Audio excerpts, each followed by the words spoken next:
Furaha gani na ushiriki nikimtegemea Yesu tu. Baraka gani tena amani nikimtegemea Yesu tu.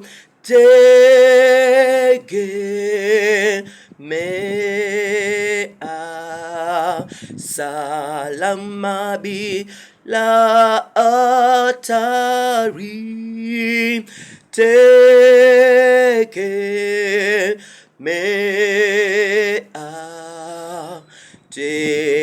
Tegemea Mwokozi Yesu. Huu ni wimbo nambari 43.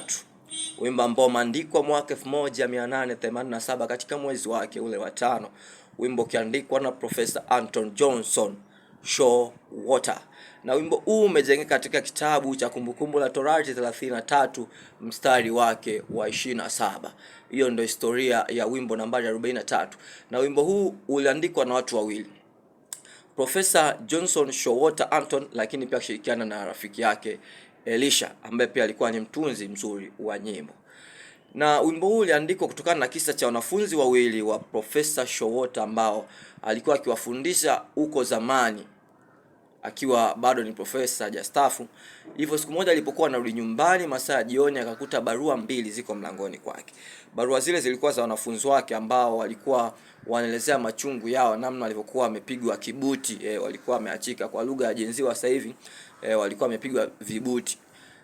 Ni marafiki wawili ambao walisoma darasa moja na wamepigwa vibuti na wapenzi wao ndani ya siku moja. Yaani siku moja marafiki wawili wameachika na wapenzi wao wawili. Siku hiyo moja wakaamua kuandika barua ya maumivu wakisikitika kwa profesa wao. Profesa alivyorudi ile jioni akakuta zile barua, akazichukua kuzisoma.